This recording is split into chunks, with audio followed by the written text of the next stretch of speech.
Between those, that goes to Representative Nichol. Thank you, Chair.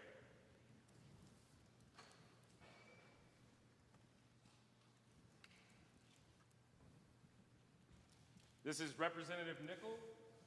And of course, I'm going to wait until I get confirmation from the chamber, and I'll get started.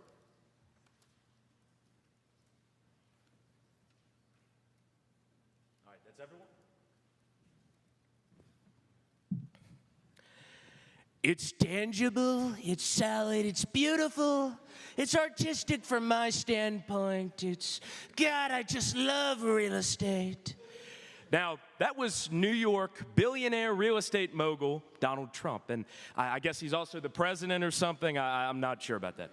But anyway, New York is important, especially for a debate like this. And it's because our sponsor, Representative Khan, said so eloquently, rent in NYC is too damn high, that I affirm. Let's get into it, and let's talk about New York. New York actually started rent control in America. In 1943, New York passed rent control laws to protect U.S. military families living in competitive rental markets. And of course, this seems very self-explanatory. While our brave young boys are across the ocean fighting fascism, dying for our freedoms and democracies, they and their families should not have to worry about getting evicted in the middle of the night. This is a principle that started rent control policy in America. And today, we pass to expand that to the rest of the country. Now, we passed the GI Bill after World War II to guarantee that veterans could have a chance at home ownership.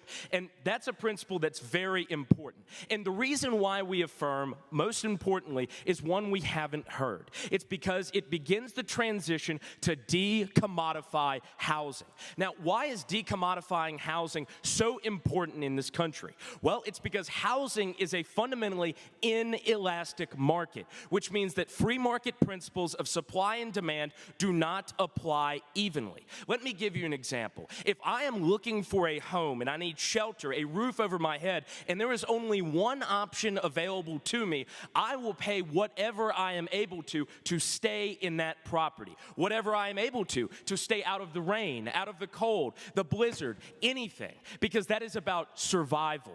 This is a fundamentally predatory system where renters are forced to choose between paying the bills, paying rent, or paying for childcare. It is not productive to this country, and it is fundamentally un-American. The reason why we affirm is a foundational principle. We need to start talking about policies that move us away from rent gouging, move us away from overcrowding in cities, and move us towards guaranteed home ownership for all Americans. Call me radical if you want, but we should have a right to housing in this country, and this legislation gets the ball rolling. That is why we pass. Now, we live in a house today. We're debating in a house today, but I might remind this chamber, most houses in America don't have marble columns. Most houses in America don't have crystal chandeliers. We should check our privilege and realize that millions of our constituents are living in rental properties which they cannot afford, rental properties in which they cannot live, in a system in which we cannot sustain. Pass this legislation. Speech time, 3 minutes, 8 seconds. Questioners, please rise. Between those, that goes to Representative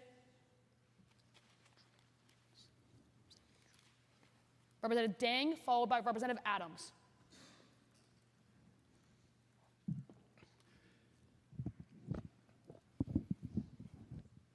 Yeah, so I agree with you. Rent control is good. Why don't we implement it on a state-by-state basis instead of a one-size-fits-all policy? Well, quite frankly, the last time we left things up to the states, they seceded from the Union, owned millions of slaves, and put chains on people. If you're trying to help Americans get housed in the first place, I'd argue try implementing state by state so Americans can actually afford it. Yes. Wait, so yeah, why don't we just enforce legislations like those instead Because of it doesn't work. We can't leave this up to the states. Their inactivity so far is testament. Representative Adams. Hi, Representative. If you don't want something to be a privatized commodity, who should be in charge of it?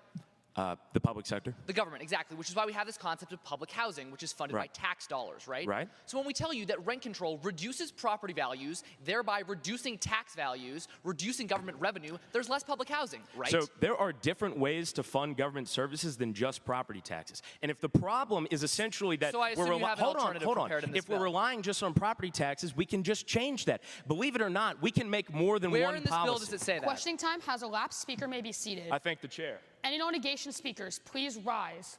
Between those that goes to